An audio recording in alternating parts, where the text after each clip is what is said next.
Thank you for tuning into our fifth fundamentals of our wealth health series. So far, we've discussed fundamental number one, which is God. I believe that God is way, way more important than to be out here seeking money. I think number two, we discussed our health, where I've talked about where having good health is so much more important than going after money. I've talked about how so many people spend their life working and chasing after quick money and ruin their health in the process, and then spend the rest of their years or the end of their years spending that money trying to acquire health or to fix the health or the body that they've broken over the years that they were chasing after money. I've talked about fundamental number three, relationships, how relationships is way more important than going after money. I've talked about how having the right relationships sometimes puts you in line with acquiring money. And finally, the last one, we talked about our environment, where having a clean space, a place where you can meditate and reflect, can help you be more cognizant and clear-minded as you try to create wealth. And again, we've talked about how wealth is so much more than money. Wealth to me is that intentional choice to find something fulfilling that will give you joy in your life, right? And when I say joy, I mean like that permanent mindfulness of being happy. I feel like there's a difference between happy and joy. Happiness is temporary, while joy, I believe, is more permanent. And I feel like joy is a connection with God. In all reality, I feel like you cannot say that you're a joyful person and have true joy outside of happiness without God, because joy is what you have when things are falling apart around you, but you can still sing.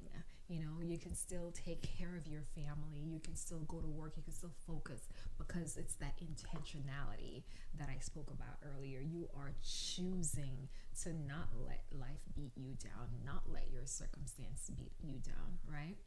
And so this week, I want to talk about number 5 of our 7 fundamentals of wealth health, and that is your passion. It is said that if you do the thing that you love, you will never have to work a day in your life.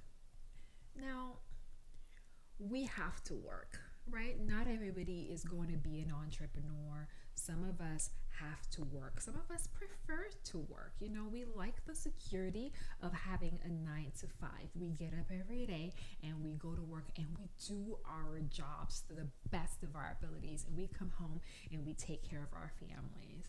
You're not the person that I'm talking to, even though you can benefit from perhaps making some extra income from your passion. But I'm speaking to the person who is just not feeling fulfilled with their 9 to 5, or their career path, or the business that they're in is just, they just feel overwhelmed. If you truly want to find joy, if you figure out what it is that you wouldn't mind doing every day, whether it's raining or it's sunny or snow if you're here in the Northeast US, that where I am, if you don't mind doing this thing every day, If you don't mind doing this thing for free every day, honey, that's your passion. Your passion is that thing that you would do for free. But then how about if you could figure out how to take that thing that you would do for free and make some money out of it? How much more joy would you have in life if you could figure out how to do that?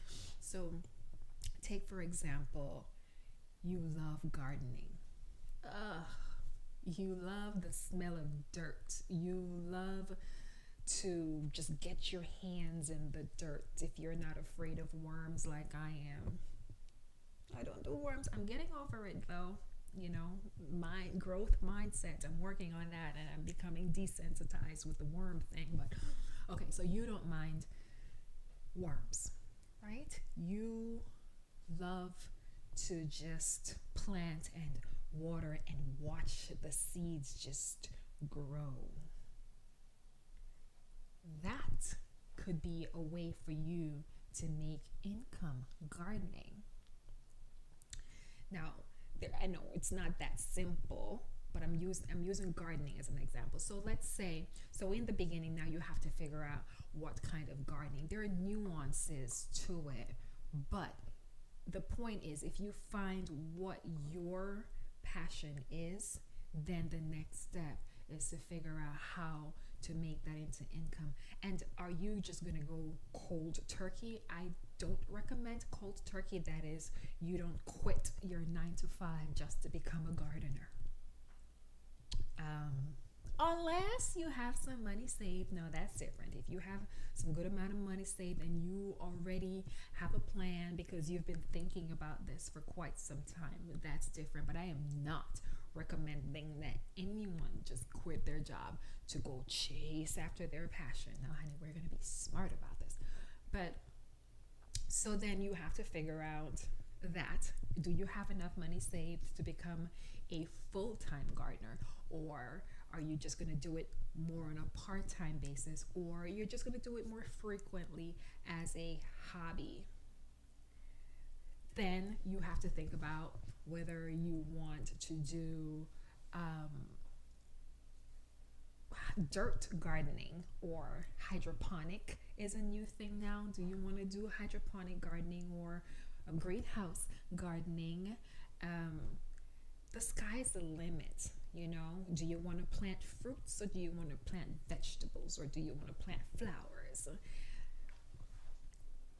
Just think about it. When you find what you love, just do what you love and you will end up loving life, right?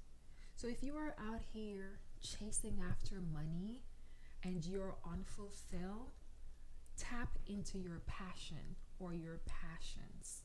Start by doing something small. Ooh, your passion is something that you would give away for free.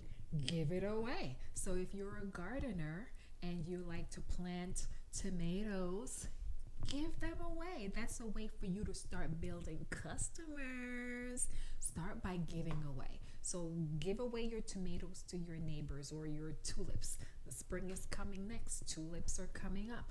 You cut some tulips, put them in a little cheap dollar store vase, and bring it over to your neighbors. You could start by creating a blog. A blog is another way that you could start talking about your gardening and why you love gardening, or what you're planting, and you share your videos and your pictures. And you can even do there are ways to monetize your blog also. So imagine you're writing, or maybe start a YouTube channel talking about gardening. The point is, guys, if you are unhappy with your life and you're just going from work to home and you're still not making enough money, stop chasing after money and go after your passion. Your action step for this week is so simple. Just figure out what your passion is and go for it. If you don't know how to do that, go online, Google, how do I find my passion? And or ask your family members, narrow it down to three things. If you like singing, gardening, reading, you know, then maybe you could just ask your family members, which of these three things do you think I am most passionate about? And then pick that one. And if you don't know how to start pivoting towards turning that into an income stream, just send me a message and I'll try to help you. Not try, I'll definitely come up with some ideas on how you can start putting your passion into purpose, into income, and live a more joyful, joyous life. So until next time, guys, bye bye, adios. Wow, good. And how do you say it in French? What my son just says.